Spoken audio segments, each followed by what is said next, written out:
I got the first Kingdom Hearts game in January of 2003 for my 6th birthday. And since that day, this series has been with me my entire life. I've made friends because of it. I bonded with my sister by playing it with her. I got to introduce my wife to it. I have a tattoo from it on my chest. And I want to start this video off by saying right away, yes, this is a game series about Disney characters meeting Final Fantasy characters. It's silly, it's cheesy, and it's hard to follow.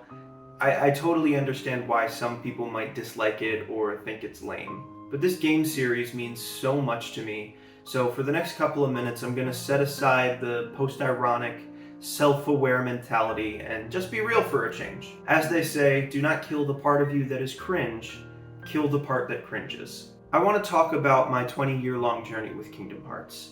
More specifically, I want to go game by game and reflect on how each one impacted me. I aged along the series in real time, so each game came to me at a different point in my adolescence, all leading up to Kingdom Hearts 3 and Melody of Memory in my late teens and early 20s. Therefore, every game holds different significance and emotional weight to me. So let's talk about it.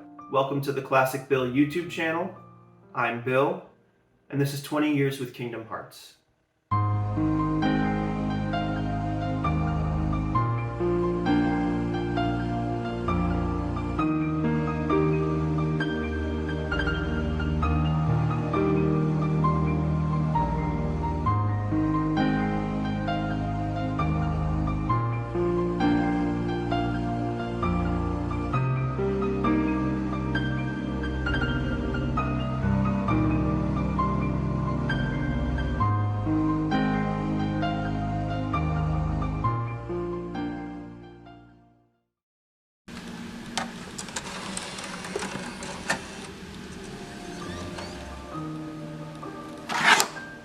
As I mentioned earlier, this game was my 6th birthday present. It was probably the first thing I remember actually wanting as an individual. When I was little, I would just copy my cousins and my older sister and pretend to like things that they like because they were like people I looked up to. But I remember I saw the trailer for Kingdom Hearts on the Disney Channel. And no one told me to like it or to want to play it, but I just remember really wanting it really bad. And I remember afterwards, one of those cousins that I looked up to, they told me that they also were looking forward to it. And I was like, me too! I'm cool like you and I didn't do it on purpose this time! For those of you watching who are too young to remember or you weren't born yet, Disney was like putting actual marketing effort into the first Kingdom Hearts game. Disney Channel was huge with kids and preteens in 2002, and like we used to watch that shit religiously. And as you might have heard on Defunctland's latest video, the Disney Channel doesn't have actual commercials. It just they use that time to advertise other Disney things instead of like third-party commercials and everything. So Kingdom Hearts was just like doing the rounds on the Disney Channel, and it didn't have like a stigma yet. You know, we didn't categorize it the way we do nowadays. We didn't see the commercials and go like, oh, this is an action JRPG that blends Final Fantasy with Disney. I'm sure games journalists did at the time, but like this was back when print magazines were still the most accessible form of games journalism. So when you're a kid who doesn't have extensive knowledge of where this game is coming from or what it's even going to be, you're just fixating on the fact that you get to play as a kid swinging around a blunt object and you get to fight alongside Disney characters you love. Keep in mind that we just exited the 90s and Tarzan was 1999, and that was 3 years before Kingdom Hearts, so Tarzan was still the shit. Aladdin, Nightmare Before Christmas, Hercules, these were like the new hot Disney properties to us. And the classics that they did choose, like Peter Pan, Alice in Wonderland, The Little Mermaid, like those are iconic, visually stunning movies. So any kid ever would want to explore Wonderland or ride in a pirate ship or swim on the seafloor. And you're just being bombarded with these images and video clips every time Lizzie McGuire cuts to a commercial break. Like it just looked like a playground where Disney characters were your personal friends, and I was so excited to be able to play it. So the game comes out in late 2002, and I have to wait a few months to actually get my hands on it in January 2003. And I remember I got it late in the day, you know, we'd already eaten dinner and everything. So I only got to play it a little bit before my bedtime. I essentially played up to the first time you're able to save in the seaside shack. So the whole dive to the heart sequence. And I was really confused because aside from the stained glass floors, nothing about it screamed Disney to me. Like it was just dark and eerie to me, and I had never heard of Final Fantasy before, so all these characters are essentially just strangers to me, asking me very deep personal existential questions. I actually did and still do have a pretty big fear of getting old, so for me to be confronted with that at age 6, close to bedtime, that was like a lot to handle. But even with all that, like I was still mesmerized. I still feel that same feeling to this day when I play the opening of Kingdom Hearts. Like the whole sequence is just mystical. That's really the only word I can use to describe it. So I was hooked right from the start. I don't know how many 6-year-olds you've watched play video games, but they're not exactly the best at motor skills yet. So I was not good at Kingdom Hearts back then. You know how people always say with Kingdom Hearts, like, oh, you just mash X to win. That's literally all I was doing back then. Barely using any magic, barely equipping abilities. I would literally just run into combat and mash X until I died or the other person did. Needless to say, my progress through the game was very slow, and I was more than happy to let other people help me. So that's when Kingdom Hearts became like a communal thing for me. My sister would play it with me a lot, either me watching her or her watching me. She was older, so she naturally was just a bit more coordinated with video games than I was. I was also very close with my cousins growing up, so anytime they came over, they'd help me. I had a very tight-knit neighborhood. We lived in a cul-de-sac, and everyone in that cul-de-sac was essentially part of like this big family. So all the kids in that neighborhood, they would come over and they would help me. I remember we were pretty much like the only ones in the neighborhood who had Kingdom Hearts, so some of the other kids would like want to come over and hang out literally just so they could play it. The game like really did become like a communal experience in that way. I would go to school and overhear other kids talking about it on the recess yard. Boom, instant friends. Again, the internet was still so decentralized back then, and as a kid, like I didn't know how to find Kingdom Hearts specific forums. So I just had to make my own in-person forums by meeting other kids who liked it. And like we would just sit in my basement and play for hours and talk theories and watch AMVs and look up the deep dive secret ending on YouTube since none of us were actually skilled enough to unlock it naturally. Some of the best friends I ever had, I met through bonding over Kingdom Hearts. As the years progressed, I constantly found myself coming back to Kingdom Hearts. And like, yeah, a lot of it is nostalgia, but I also think the first game just has like a mystique. You know, like it has this atmosphere that really hasn't been recaptured in the series, save for a few moments in Kingdom Hearts 3. The story is still very simple, and the lore hasn't been filled out by multiple installments yet. So the Heartless really do have like this mysterious air about them. Even if you read the Ansem reports, you don't actually like know a lot about them. Just that they were accidentally created by Ansem and that they come from a darkness that has existed for generations. There was still so much about the Kingdom Hearts universe that we just didn't understand, and it made worlds like Hollow Bastion and End of the World, they felt like genuinely eerie and kind of scary. I remember I would run past dark rooms in my childhood home because I was afraid that an invisible would be lurking in there. But despite all the eeriness and despite not fully understanding everything, my friends and I would just keep going back to it year after year after year. And I think those real life friendships were bolstered by the game's depiction of friendship. You know, we were only kids, but as we grew up, we knew that we still had this connection. We shared those childhood memories that we'll treasure for the rest of our lives. I still treasure them. I don't really talk to any of those people anymore that I grew up playing the game with, aside from my sister. But I still hold those memories so close to my heart because they really did help form me into the person I am today. And every time I pick up the game, even now at 26, I still get that warm feeling in my chest. You know, it might not be the most mechanically advanced Kingdom Hearts game, and some people see it as this simplistic story as a con instead of a pro, but The first Kingdom Hearts game will always not only be my favorite game in the series, but my favorite game of all time.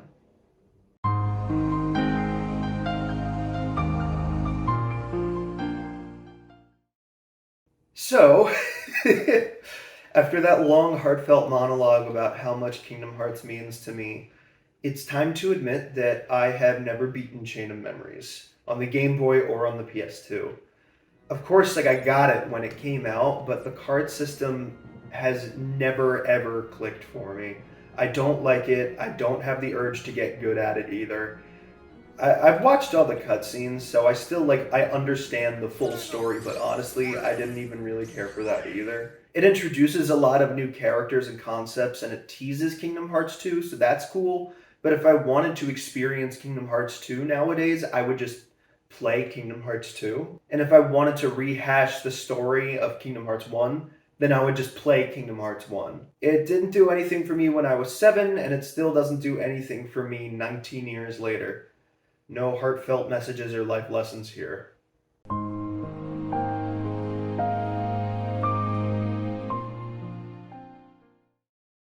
As I mentioned earlier, back when the internet was more decentralized, it was difficult for a kid to find reliable video game news. I hadn't even described to GamePro magazine yet, which was the magazine GameStop used to give you when you were a pro member before they changed over to Game Informer. Every now and then I would try to Google Kingdom Hearts 2, but so many of the results were just random forum posts and bad fan photoshops. I was having trouble finding something substantial. Then one random day my cousin asked me, "Oh, did you get Kingdom Hearts 2 yet?" And I was like, "What'd you just say?" And they were like, "Yeah, it's out. I got it earlier this week." And I immediately went to my parents and I begged them to get it for me. And I think they realized how important it was to me because I don't remember them giving me any pushback or anything. I think they were just like, "All right, here you go. Please stop." So this game came out during Lent. I was really religious when I was a kid, which is kind of funny. But for those of you who don't know, Lent is the 4 weeks before Easter where Catholics give up something they enjoy in the vein of Jesus being tempted in the desert for 40 days and 40 nights. It's weird, but Catholics like to make themselves suffer. Anyways, for Lent that year, I'd chosen to give up video games. And when I made that decision, I didn't know that the sequel to my favorite game of all time was going to come out during that time period. So instead of being able to jump right in myself, my sister had to play it for me, and I just watched it like a movie. It was difficult for me at the time, but looking back now, I think it created some really special memories for my sister and I. Again, harkening back to that idea of Kingdom Hearts being a communal, shared experience for me, diving into the mystery of the game's prologues together with the media literacy of literal children, it was a really good experience. We genuinely thought that was Ansem helping out Diz in the beginning, and we genuinely had no clue who Roxas was or what was happening to him. We watched it with the same interest and engagement that you'd watch a prestige television show with. Kingdom Hearts has always had great boss battles, and KH2 probably has some of the best in the series. Those were the centerpieces of my bonding moments with Kingdom Hearts 2. I'd get stuck on a boss, or they would, and we would have sleepovers just trying over and over again to beat it. Zeldin and Zigbar in particular were ones that took multiple days for us to finally beat. There was one friend in particular that I bonded with over Kingdom Hearts 2. We literally constructed an entire friendship that lasted years on the foundation of Kingdom Hearts 2, which is kind of funny to say out loud right now. But when you're a kid, those are the things that matter to you, you know? Your world isn't much bigger than the games you play and the friends that you make. He and I played through all of Kingdom Hearts 2 and created a new save file before every single boss fight, so that by the end we had this comprehensive encyclopedia of bosses that we could just peruse and pick one to play. We spent so many late nights looking up Kingdom Hearts videos and talking theories and boss strategies and even just making up words to the world music instrumentals. There was there was a person in middle school and high school. He and I were in middle school and high school together, and there was a person that we knew who, whenever they would laugh, they would verbally say tee hee when they left. And we were like, there's no way that that's genuine. People don't actually say tee hee when they laugh, right? Like, that can't be like an authentic laugh, can it? Um, and I guess we were talking about this while we were playing Timeless River. So then people don't say tee hee when they laugh, tee hee. They don't say tee hee when they laugh. People don't say tee hee when they laugh, tee hee. People don't say tee hee when they laugh, no tee hee. People don't say tee hee when they laugh, tee hee. They don't say tee hee when they laugh. People don't say tee hee when they laugh, tee hee. No, people don't say tee hee when they laugh, no tee. People don't say tee hee when they. People don't say tee hee when they laugh, no tee hee. People don't say tee hee when they. People don't say tee hee when they laugh, no tea. People don't say tee. He and I aren't friends anymore, but those are memories that I'm gonna carry with me no matter what. Very similar to the first game, Kingdom Hearts 2 helped me forge bonds that I'll always hold so close to my heart, even all these years later. It's a special game, and it's even more special to me because of all these experiences that I've had with it.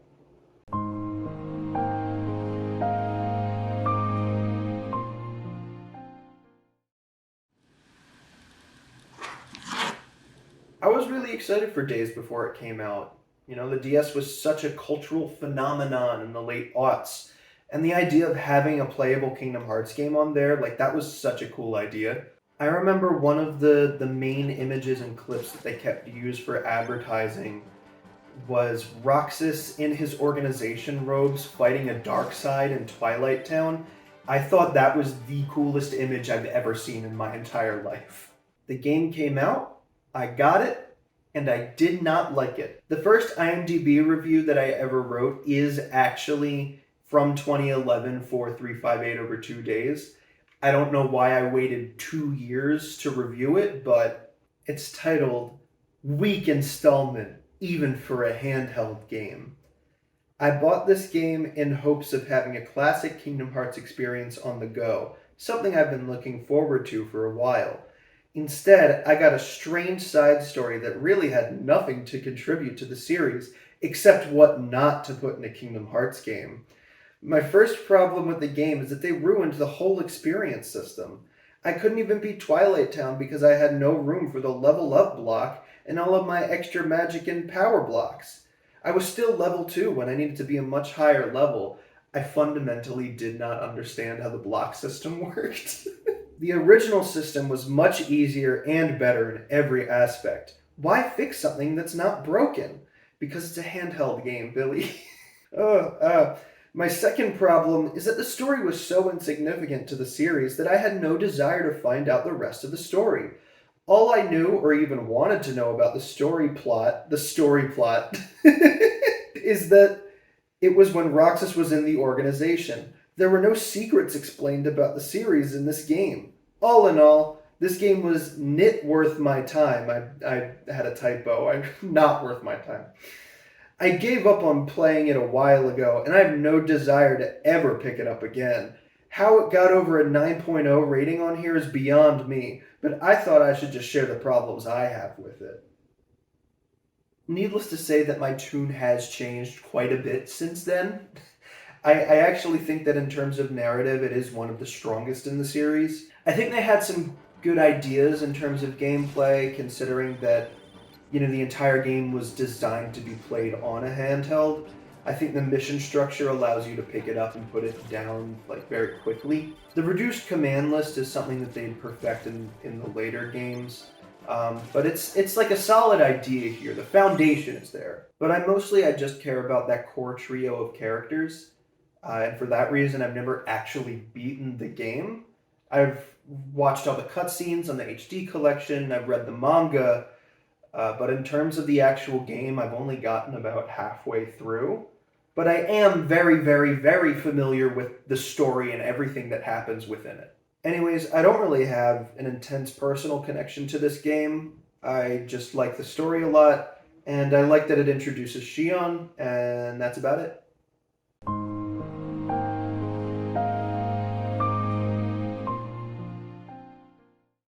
Something that's really easy to forget nowadays is just how huge the PSP was. It's the 11th best-selling console of all time. Not just handheld, like gaming console. It outsold the 3DS, the NES, the Xbox One, the SNES, the N64, the GameCube, the Wii U. Holy shit, Nintendo consoles, like step your game up. What are you doing? Anyways, what I'm getting at is in 2010, so many people had a PSP. Maybe not as many as the DS, but it still was a huge seller. Two of those people were me and my friend I mentioned back in the KH2 section. And as soon as Birth by Sleep dropped, we grabbed our PSPs and we went to work. It's funny because when the first Birth by Sleep cutscene was shown as the secret ending in KH2, everyone thought that it was just a teaser for Kingdom Hearts 3. We had no grasp of the spin-off hellscape that we were about to endure. So when Birth by Sleep came out, there was still a bit of confusion around like what it actually was. Unlike Chain of Memories and Days, Birth by Sleep was the first spin-off I actually wholeheartedly enjoyed in the series. I think the story and characters are strong, the gameplay harkens back to that first game with some welcome twists, one of those twists being online play. My friend and I could finally play Kingdom Hearts together simultaneously in the Mirage Arena. That was such a fucking huge deal to us back then. We spent so much time and effort just chipping away at those events, seeing how far we could get. Looking back, the Mirage Arena, it isn't even really that good. But just the fact that we were able to play together simultaneously, same game, that was good enough for us. I remember he brought me to the beach with his family that year, and literally all we did was play Birth by Sleep.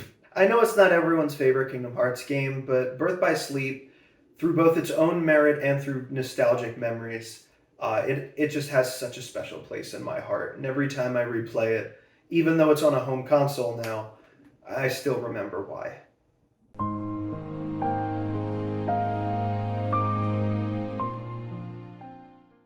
I have never played Recoded, and I do not want to. I have seen the cutscene where they put bugs in Riku. That's enough. Next.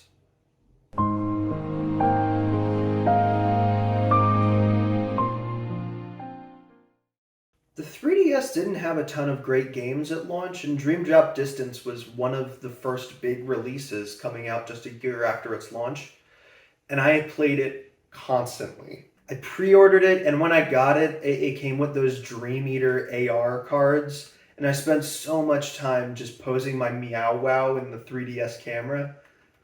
I was not a very popular kid in 2012. Anyways, the actual game. I know that DDD gets a bad rap nowadays, and part of me understands. The level design can be pretty boring. Essentially nothing happens in the story until the last 2 hours of the game. And for some people, I think the obscure Disney World choices are a bug and not a feature.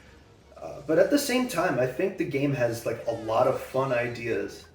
I personally really enjoy the world choices. I think that Flow Motion is a fun addition, even if it's broken. And I love the Dream Eaters.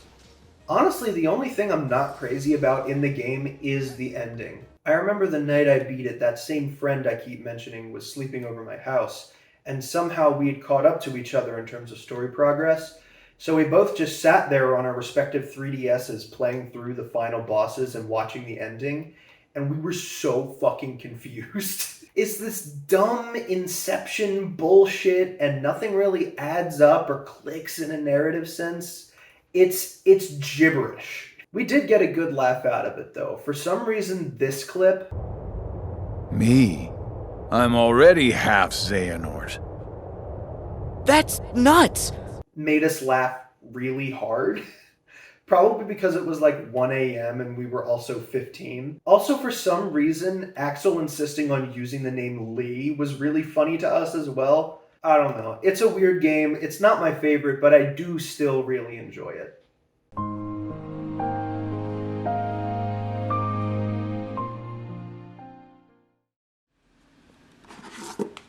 I actually didn't really get interested in the mobile game until late in its life cycle, only a few years ago.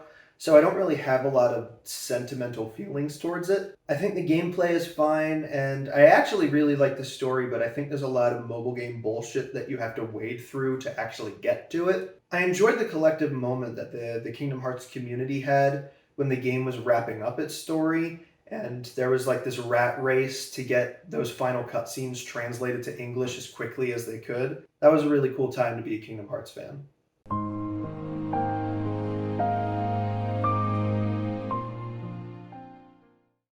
Nowadays, a fragmentary passage must seem pretty underwhelming and inconsequential, but back when it came out, this was such a big deal. This was our first glimpse of what Kingdom Hearts 3 was gonna be like. Keep in mind that we hadn't had a new console release for Kingdom Hearts since like 2006, so stakes were high for Kingdom Hearts 3, and any bit of information that we could get was huge. And Fragmentary Passage was essentially just a tech demo for Kingdom Hearts 3. I was so blown away when I played it. I loved the art style, I loved how magic looked. I just really loved everything about the upgrades that they were making. The story of the game is whatever, it's just Aqua being emo. Although it did give us the gold nugget that is Mickey Mouse canonically losing his shirt in mid battle. But no, this was a big deal because of what it meant for the future of the series, and it was really exciting.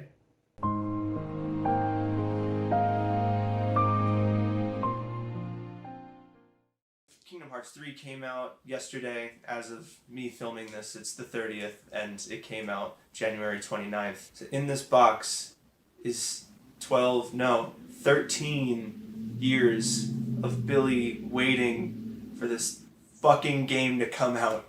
And here it is, in my hands. I can't believe it. I might like legit cry. By the time Kingdom Hearts 3 had come out, I was 22. It had actually released the day after my 22nd birthday, which felt really magical and serendipitous for me. My dad had ordered it in the mail for me as a birthday gift, and of course it was a day late, and the waiting was agonizing. I'd already waited 13 years after all. As soon as we beat Kingdom Hearts 2 in 2006, we started Googling details about Kingdom Hearts 3. You get a veteran's discount if you remember this fan-made cover art. I remember when the first official announcement released in 2015 saying that the game was in development, I lost my fucking mind. I'd been waiting for so long, but little did I know that I would still need to wait 4 years after that announcement, but whatever. I know Kingdom Hearts 3 is a bit divisive among fans. For some people it's their favorite one yet, and for other people it's their least favorite. I don't feel quite as strongly about it as I do towards the first or even the second game, but I do still really love it. I think it recaptures the magic of mainline Kingdom Hearts games that we'd maybe forgotten in the mix of all the spin-offs and the trailers and the long development periods. The game wears its heart on its sleeve, no pun intended, and it's not ashamed to be overly sentimental. I've always loved that about this series. As much as it gets called cringe and poorly written, it never changes. You know exactly what kind of story you're getting when you boot up a Kingdom Hearts game, and to me, that's endearing. I changed so much between the first game and the third one. I went from 6 to 22, and yet this series has always been there for me when I needed it.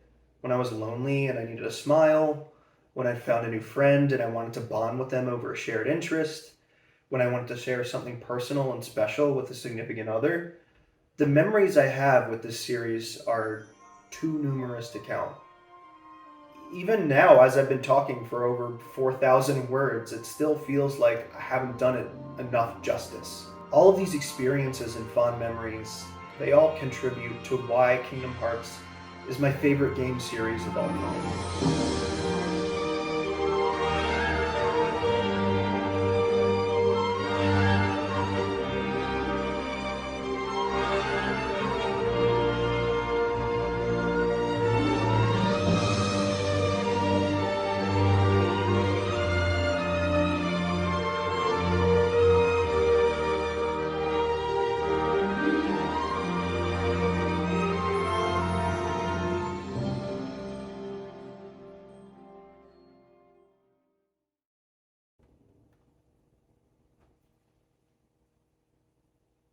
Oh shit, there's one more. Melody of Memory.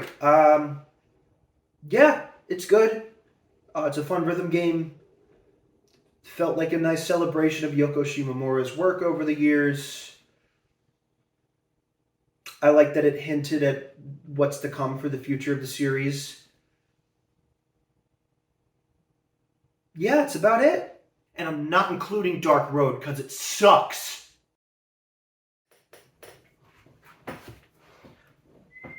Hey, thanks for watching. Thanks for listening to me talk about my favorite game series of all time. Special thank you to all the fine folks running March Caprice for giving me my slot and giving me the spotlight to talk about this stuff. I always appreciate it. You guys are awesome. This game series just means so much to me, and I'll always like talking about it. I'll always like sharing those personal experiences with other people who feel the same way about the series, because it really is a special game series. So once again, thanks for watching. Thanks for hanging out. This has been the Classic Bill YouTube channel. I'm Bill. I'll see you next time.